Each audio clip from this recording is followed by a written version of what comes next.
Nobel पुरस्कार संबंधित objective question करने के पूर्व उनसे संबंधित कुछ विषय बिंदु पर चर्चा करते हैं, जैसे नोबेल पुरस्कार कब और किनके नाम पर दी जाती है, यह पुरस्कार किन किन क्षेत्रों में किस योगदान के लिए दी जाती है। आइए जानते हैं क्या है नोबेल फाउंडेशन। नोबेल फाउंडेशन, इसकी स्थापना 29 जून 1901 में हुई थी। इस फाउंडेशन का उद्देश्य नोबेल प्राइज़ का आर्थिक संचालन करना है। इस फाउंडेशन में कुल 5 लोग होते हैं। इस फाउंडेशन के मुखिया का चयन स्वीडिश का किंग ऑफ काउंसिल करता है। हर साल अक्टूबर में नोबेल पुरस्कार का ऐलान होता है। नोबेल प्राइज़ जीतने वाले लोगों को पुरस्कार और धनराशि 10 दिसंबर को दिया जाता है।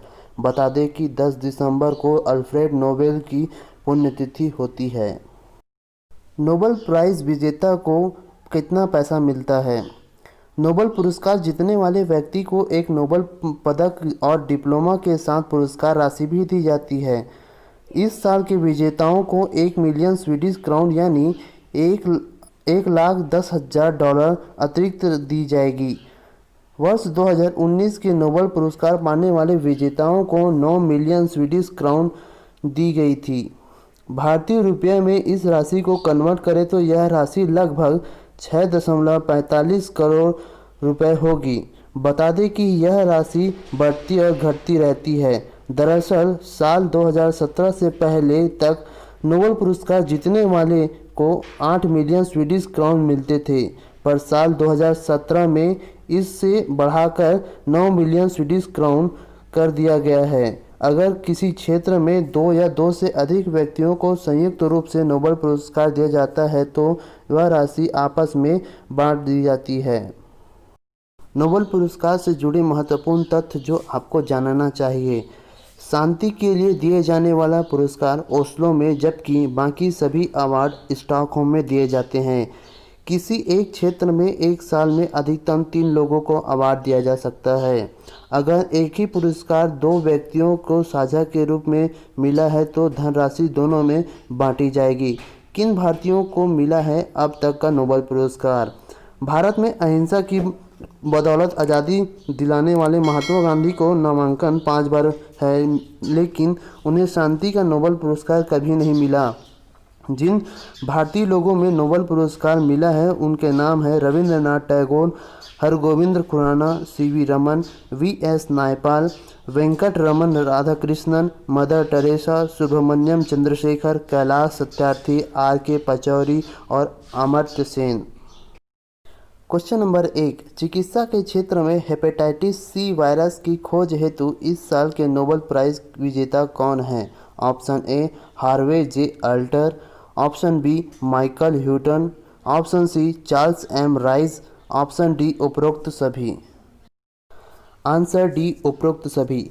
वर्ष 2020 में चिकित्सा के क्षेत्र में नोबेल पुरस्कार पाने वाले विजेताओं में Harvey J alter, Michael Houghton और चार्ल्स एम राइस को हेपेटाइटिस सी की खोज के लिए दिया गया है। नोबेल पुरस्कार समिति ने ट्विटर पर कहा कि रक्त जनित हेपेटाइटिस विश्व भर के लोगों में सिरोसिस और यकृत कैंसर का कारण बनता है। इसके खिलाफ लड़ाई में इन तीनों ने निर्णायक योगदान दिया।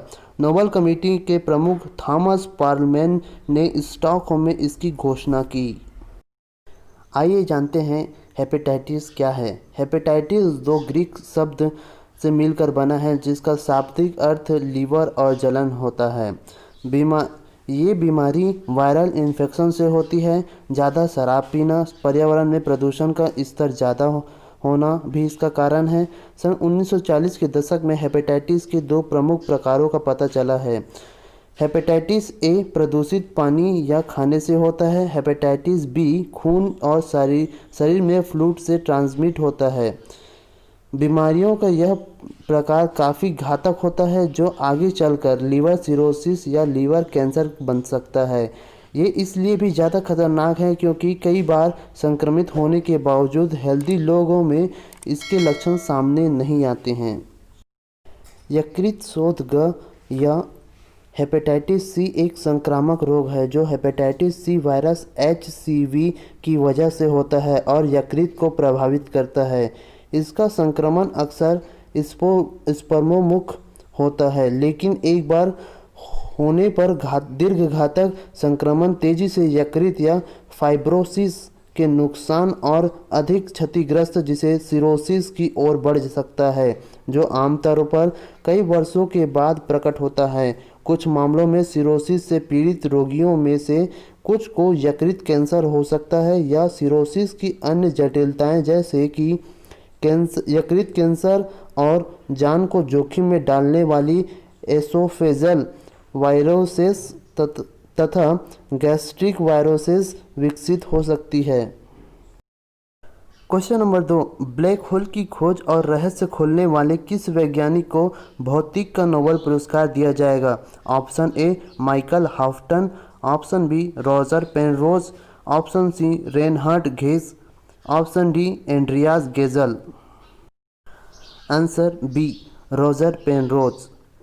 साल 2020 में फिजिक्स के नोबेल पुरस्कार विजेताओं का हुआ ऐलान। ब्लैक होल से संबंधित खोज के लिए रॉजर पेनरोज को मिला है नोबेल पुरस्कार। रेनहार्ड और एंड्रियास को सुपरमैसिव कॉम्पैक्ट ऑब्जेक्ट की खोज के लिए आधी आधी राशि पेनरोज और बाकी में से आधी आधी एंड्रियास और रेनहार्ड को दिया जाएगा। रॉजर पेनरोज ने साबित किया कि वास्तव में बन सकते हैं ब्लैक होल। सन 1931 में जन्मे पेनरोज ने 1957 में कैम्ब्रिज विश्वविद्यालय से पीएचडी कर ऑक्सफोर्ड विश्वविद्यालय में प्रोफेसर बने। उन्होंने जनवरी 1965 में साबित किया कि ब्लैक होल का निर्माण संभव है। उन्होंने बताया कि ब्लैक होल से सिंगुलैरिटी यानी अंतरिक्ष व समय का एक ऐसा बिंदु जहां कोई भी चीज़ अनंत हासिल कर लेती है या छिपी होती है। यह प्रकृति के सभी नियम खत्म हो जाते हैं। ब्लैक होल अपनी जद में आई हर चीज़ को निगल जाते हैं, इनमें प्रकाश भी शामिल है। पेनरोज का यह लेख अल्बर्ट आइंस्टाइन की मृत्यु के 10 वर्ष बाद आया था और उनकी सापेक्षता के सामान्य सिद्धांत को सबसे बड़ा योगदान माना जाता है। पेनरोज ने गणितीय मॉडल के जरिए साबित किया कि ब्लैक होल इस सिद्धांत का परिणाम है। सबसे अहम बात यह है कि खुद आइंस्टाइन को भी यह यकीन नहीं था कि ब्लैक होल होते हैं। रेनहार्ड गेजल और एंड्रियास गेस आकाशगंगा के केंद्र में ब्लैक होल का साक्ष्य दिया। जर्मनी में 1952 में जन्मे गेजल ने 1978 में बॉन विश्वविद्यालय से पीएचडी की। वे कैलिफोर्निया यूनिवर्सिटी के प्रोफेसर बने। वहीं 1965 में जन्मी एंड्रियास गेज ने 1992 में कैलिफोर्निया तकनीकी संस्थान से पीएचडी की और वहीं प्रोफेसर हैं। इन दोनों वैज्ञानिकों ने खगोल वैज्ञानिकों में एक टीम का नेतृत्व कर 1990 में अंतरिक्ष के सैरोगेट्स ए नामक स्थान की पड़ताल की। यह स्थान हमारी आकाशगंगा के केंद्र में है। उन्होंने यह मौजूद सबसे चमकीले तारे का परिक्रमा पथ का सटीक अध्ययन किया। टीम ने यह निष्कर्ष पर पहुंची कि केंद्र में कोई ऐसी अदृश्य वस्तु है जो तारे को तेजी से अपनी ओर आकर्षित करती है। उन्होंने यह भी हमारे सौरमंडल में जितने आकाश में लगभग 40 लाख सूर्य जितने द्रव्यमान की वस्तु होने की आकलन भी दिया। आधुनिक दूरबीन और तकनीकों की मदद से उन्होंने साक्ष्य दिए कि यह वस्तु आकाशगंगा के केंद्र में मौजूद ब्लैक होल है। क्वेश्चन नंबर 3, अक्टूबर 2020 में इमैनुअल कार्पेंटियर और जेनिफर डियोनेना ने किन क्षेत्रों में नोबेल पुरस्कार जीता है? ऑप्शन ए अर्थशास्त्र के क्षेत्र में, ऑप्शन बी चिकित्सा के क्षेत्र में, ऑप्शन सी रसायन के क्षेत्र में, ऑप्शन डी भौतिकी के क्षेत्र में, ऑप्शन ई साहित्य के क्षेत्र में, ऑप्शन एफ शांति के क्षेत्र में। आंसर सी रसायन के क्षेत्र में। इमैनुअल शार्पेंटियर और जेनिफर डियोनेना को जीनोम एडिटिंग का तरीका विकसित करने के लिए इस साल का रसायन का नोबेल पुरस्कार दिया जाएगा। नोबेल पुरस्कार की कड़ी में आज रसायन के लिए भी इस साल के पुरस्कार विजेताओं का ऐलान हो गया है। वर्ष 2012 में शार्पेंटियर और डियोनेना ने CRISPR CSS9 जेनेटिक कैंची की खोज की थी और इसके बाद जीनोम एडिटिंग बड़े पैमाने पर होने लगा। इसकी खोज के बाद लाइफ साइंस की एक और ऊंचाई पर पहुंच गया। नोबेल कमेटी मानती है कि इससे मानवता का बहुत भला हुआ है। इनकी मदद से जीवों में डीएनए के रिसर्चर अति सूक्ष्म के साथ बदल सकते हैं। इस नई तकनीक के कारण कैंसर के इलाज में मदद मिली है और आनुवांशिक रोगों के इलाज संभव हो सका है। यह पुरस्कार आमतौर पर हमारी रोज़मर्रा की ज़िंदगी को बेहतर बनाने वाले उपायों और खोजों से जुड़ा है। पिछले साल लिथियम आयन बैटरी बनाने वाले सोच को नोबेल पुरस्कार दिया गया था। वर्ष 2019 में रसायन के लिए पुरस्कार जीतने वाले वैज्ञानिक थे जॉन ए गुजेनॉक, एम स्टैनली विगिंटन और अकीरा योशिनो। नोबेल कमेटी ने लिखा कि इन वैज्ञानिकों की खोज से आज का समाज बेहतर होने के साथ जीवाश्म ईंधन को मुक्त हो सकता है। कुछ रोचक तथ्य। अब तक कुल 111 बार रसायन के लिए नोबेल पुरस्कार दिए गए हैं और विजेताओं की संख्या में 183 है। 1901 में इन पुरस्कारों का सिलसिला चल रहा है, लेकिन बीच में 8 साल ऐसे रहे जब यह पुरस्कार नहीं दिए गए। 63 लोगों ने यह पुरस्कार अकेले जीता। 23 बार 2 विजेताओं को पुरस्कार बांटा गया और 25 बार इनके 3 विजेताओं रहे। वर्ष 2009 में वेंकी राधाकृष्णन को रसायन का नोबेल पुरस्कार मिला था और वे इस कतार में अकेले भारतीय हैं। नोबेल पुरस्कार से इनकार। इन पुरस्कारों के इतिहास में ऐसा भी हुआ है जब नोबेल विजेताओं को इन्हें ठुकराने का विवश किया गया। जर्मनी के रिचर्ड कुहन को 1938 में और अडोल्फ बुटनेनाइट को 1939 में रसायन के नोबेल पुरस्कार की देने की घोषणा हुई। वर्ष 1939 में ही जर्मनी के गेरहार्ड डोमेग को भी मेडिसिन के लिए नोबेल पुरस्कार विजेता बने। हालांकि तब देश में के शासक एडोल्फ हिटलर और उनके पुरस्कार लेने पर रोक लगा दी। इन लोगों को बाद में नोबेल पुरस्कार का सर्टिफिकेट और मेडल तो दिया गया, लेकिन पुरस्कार की राशि नहीं मिली। क्वेश्चन नंबर 4, किस देश की कवयित्री लुईस ग्लुक को इस वर्ष का साहित्य का नोबेल पुरस्कार से सम्मानित किया जाएगा? Option A America, option B Britain, option C Germany, option D Netherlands. Answer A America. अमेरिकी कवयित्री लुईस ग्लुक को वर्ष 2020 का साहित्य का नोबेल पुरस्कार दिया जाएगा। स्टॉकहोम नोबेल समिति ने ग्लिक के रचना कार्य की सराहना की, जिन्हें यह पुरस्कार शानदार काव्य शैली के लिए दिया गया है जो व्यक्तिगत अस्तित्व को सार्वभौमिक पहचान दिलाती है और जिसमें सादगी भरी सुंदरता का अप्रतिम वर्णन है। स्वीडिश एकेडमी के स्थायी सचिव मैट माल्म ने स्टॉकहोम में बृहस्पतिवार को साहित्य के नोबेल पुरस्कार की घोषणा की। नोबेल एकेडमी ने कहा कि न्यूयॉर्क में जन्मी ग्लिक को 1968 में अपनी पहली रचना फास्ट बर्न लिखी। वह जल्द ही अमेरिकी समकालीन साहित्य के सर्वाधिक जाने माने कवयित्रियों की श्रेणी में शामिल हो गई। ग्लिक 77 वर्ष के येल यूनिवर्सिटी में अंग्रेजी की प्रोफेसर है। एकेडमी ने कहा कि उनकी कविताएं प्रायः बाल्यावस्था, पारिवारिक जीवन, माता पिता और भाई बहनों के साथ घनिष्ठ संबंधों पर केंद्रित रही है। वर्ष 2018 में यह पुरस्कार कई सालों के विवाद के बाद दिया गया है। वर्ष 2018 में यह पुरस्कार तब टाल दिया गया था जब स्वीडिश एकेडमी में यौन शोषण के आरोप से हिल उठी थी और इसके सदस्यों को सामूहिक रूप से इस्तीफा देना पड़ा था। नोबेल फाउंडेशन ट्रस्ट का विश्वास पुनः प्राप्त करने के लिए एकेडमी ने खुद पुनर्गठन किया और फिर पिछले साल 2 विजेताओं का चयन किया गया। वर्ष 2018 के पुरस्कार पोलैंड के ओल्गा तोरकजू और वर्ष 2019 के ऑस्ट्रिया के पीटर हैंडके के खाते में आया।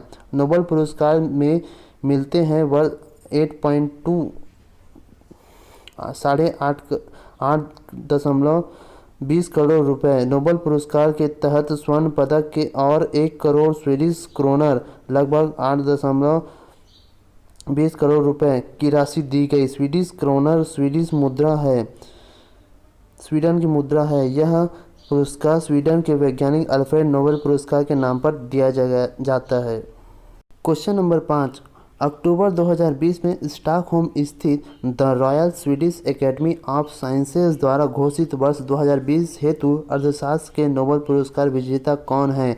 Option A Paul R Milgrom एवं Robert B Wilson, option B Michael Kremer और Esther Duflo, option C Frederick Joliot और forward I Messer, option D Karl Fernandes and Getty Theresa. Answer A Paul R Milgrom और Robert B Wilson 12 अक्टूबर वर्ष 2020 के Stockholm स्थित the royal Swedish academy of sciences वर्ष 2020 हेतु अर्थशास्त्र के Nobel पुरस्कार की घोषणा की गई। इस पुरस्कार की घोषणा संयुक्त रूप से 2 अमेरिकी अर्थशास्त्री को प्रदान किया गया और वे हैं पॉल आर मिलग्रोम और रॉबर्ट बी विल्सन। उन्हें यह पुरस्कार नीलामी सिद्धांत के सुधार और नए नीलामी स्वरूप के आविष्कार के लिए दिया जाएगा। पुरस्कार स्वरूप दोनों अर्थशास्त्रियों को 10 मिलियन स्वीडिश क्रोनर की धनराशि के बराबर बांटा जाएगा। उल्लेखनीय है कि गत वर्ष यह पुरस्कार संयुक्त रूप से निम्न 3 अर्थशास्त्रियों को प्रदान किया गया था। वे हैं अभिजीत बनर्जी जो भारतीय मूल के थे, और दूसरा एथर डफ्लो, तीसरा माइकल क्रेमर। इन तीनों अर्थशास्त्रियों को वैश्विक गरीबी उन्मूलन में उनके प्रायोगिक दृष्टिकोण हेतु पुरस्कृत किया गया था। गौरतलब है कि स्वेरिजेस रिक्सबैंक को जो स्वीडन का केंद्रीय बैंक है, वर्ष 1968 में नोबेल पुरस्कार के संस्थापक अल्फ्रेड नोबेल की स्मृति में आर्थिक विज्ञान पुरस्कार की स्थापना की थी। वर्ष 1969 में अर्थशास्त्र का पहला नोबेल पुरस्कार रैगनर फ्रिज जॉन टिनबर्गेन को प्रदान किया गया था। इलिनॉर ऑस्ट्रोम वर्ष 2009 में अर्थशास्त्री का नोबेल पुरस्कार पाने वाली पहली महिला तथा एस्थर डफ्लो 2019 में दूसरी महिला है। एस्थर डफ्लो वर्ष अर्थशास्त्र का नोबेल पुरस्कार पाने वाली सबसे कम उम्र की व्यक्ति हैं। क्वेश्चन नंबर 6, 9 अक्टूबर 2020 को ओस्लो, नॉर्वे स्थित द नॉर्वेजियन नोबेल इंस्टीट्यूट द्वारा किस संस्था को वर्ष 2020 का नोबेल शांति पुरस्कार प्रदान किए की घोषणा की गई है? Option A UNICEF, option B UNESCO, option C red cross, option D विश्व खाद्य कार्यक्रम। आंसर डी विश्व खाद्य कार्यक्रम। 9 अक्टूबर 2020 को ओस्लो स्थित द नॉर्वेजियन नोबेल इंस्टीट्यूट द्वारा वर्ष 2020 के नोबेल पुरस्कार की घोषणा की गई। इस पुरस्कार में यह पुरस्कार विश्व खाद्य कार्यक्रम WFP को प्रदान किए जाने की घोषणा की गई है। विश्व खाद्य कार्यक्रम को यह पुरस्कार भूख से निपटने और संघर्ष प्रभावित इलाकों में शांति की स्थिति में सुधार की कोशिश करने के लिए दिया जाएगा। WFP को विश्व की सबसे बड़ी मानवीय संगठन है। यह भूखमरी मिटाने और खाद्य सुरक्षा पर केंद्रित संयुक्त राष्ट्र एजेंसी है। इसकी स्थापना वर्ष 1961 में हुई थी। इसका मुख्यालय रोम, इटली में स्थित है। विश्व भर में आपात स्थितियों में इसका काम यह देखना है कि ज़रूरतमंदों को यह खाद्य सामग्री पहुँचे। गत वर्ष यह पुरस्कार इथियोपिया के प्रधानमंत्री अबी अहमद को प्रदान किया गया था।